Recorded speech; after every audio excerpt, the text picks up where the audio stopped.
ये समझने की जरूरत है हमें कि आखिर डॉक्टर कपिल खान को यूपी सरकार ने क्यों उसके ऊपर राजद्रोह का मुकदमा लादा।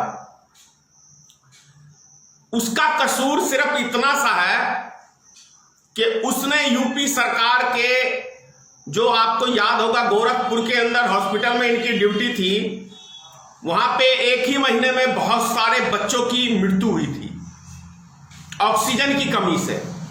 उसका विरोध इन्होंने किया था, तभी से यूपी सरकार को खटक रहे थे ये, और ये ताक में थे। उसके बाद आप सबको याद होगा एनआरसी, जो हमारे हिंदू भाइयों को जानकारी नहीं था कि आखिर एनआरसी में भारत सरकार ने ऐसे कौन कौन से नियम लागू किए हैं जो असम में लागू हुआ था।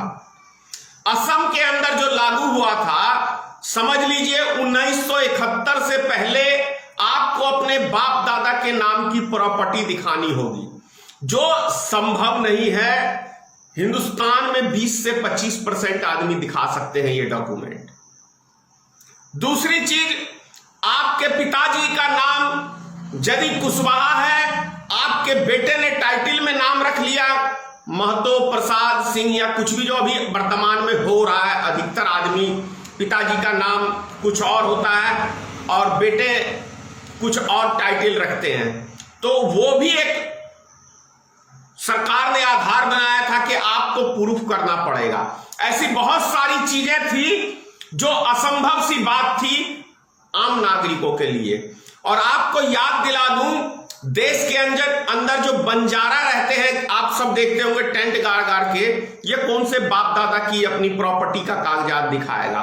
बिहार सरकार की ही बात कर रहा हूं, तो मैं समझता हूं लगभग 40 से 60% आदमी भूमिहीन आदमी है, जो कोई डॉक्यूमेंट सरकार को नहीं दिखा सकता है कि मैं यहां का नागरिक हूं। क्योंकि भारत सरकार, गृह मंत्री ने स्पष्ट कह दिया था कि हम आधार कार्ड, पहचान पत्र, वोटर आईडी कार्ड और क्या कहते हैं पासपोर्ट, इनकी हम कोई वैल्यू नहीं देंगे। तो फिर वैल्यू रहता किसका है, आप ये समझ लीजिए। तो आसाम के अंदर पहली बार जब एक लिस्ट बनी थी तो 40 लाख आदमियों की नागरिकता चली गई थी आसाम में। तब वहां के लोगों ने विरोध किया था, रोड पे आए थे। फिर दोबारा से केंद्र सरकार ने मौका दिया और अफसरों ने किसी से 20,000, किसी से 30,000, किसी से 50,000, किसी से 1 लाख रुपया रिश्वत लिया, तब उसकी नागरिकता दी।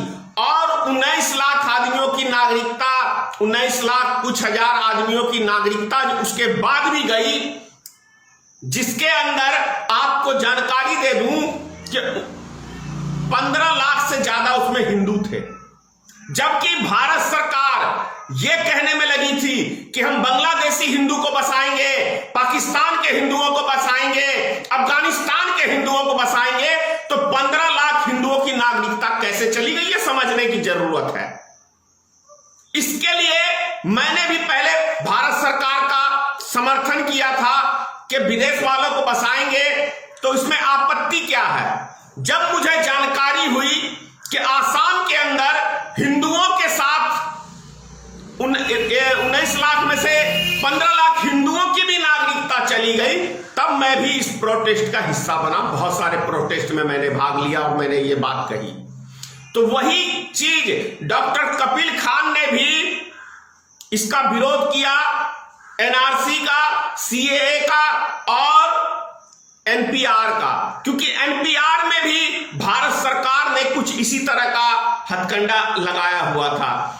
सिर्फ ये जनगणना नहीं कर रहे थे, ये एनपीआर जो लागू होता, उसके अंदर भारत सरकार आपसे आपके मां बाप का जन्म प्रमाण पत्र मांगती।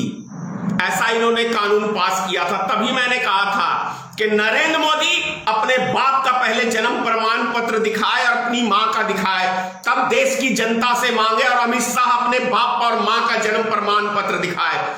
जो 5% आदमी भी अपने मां बाप का जन्म प्रमाण पत्र नहीं दिखा सकता है, 5% क्या मैं कह रहा हूं 1% नहीं दिखा सकता है, क्योंकि हॉस्पिटल में अभी 10-15 साल से बच्चे पैदा होने लगे हैं, लेकिन जिस जमाने में हम लोग हैं, यह 30-40 साल पहले की बात है, कोई हॉस्पिटल में इक्का दुक्का बच्चा पैदा होता था, नहीं तो गांव के अंदर दाई आती थी, वो बच्चे पैदा करती थी, मतलब डिलीवरी होता था उनके मार्फत से।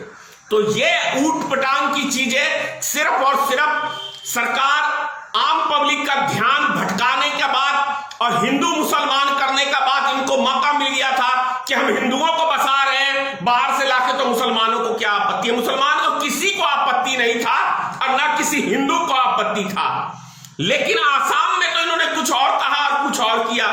इसी को लेके सबने विरोध किया और डॉक्टर कपिल खान ने भी किया। यही बात का वो प्रचार कर रहे थे तो उसके ऊपर देशद्रोही का मुकदमा लाद दिया गया, मतलब राजद्रोह का। इसी को लेके, और यदि उनके अंदर ऐसी भावना होती तो पिछले साल बिहार के अंदर बाढ़ में गरीब आदमियों के बच्चों का इलाज आके वो कपिल खान किया।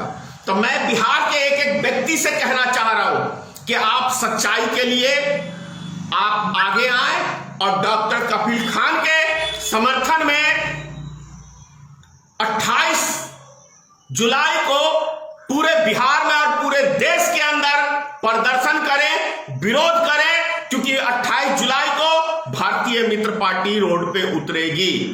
अगर आप चाहते हैं गरीब हर वंचित इंसान की आवाज आप तक पहुंचे तो हमारे चैनल को सब्सक्राइब करें और बेल आइकन का बटन दबाना ना भूलें। देखते रहिए भोजन न्यूज।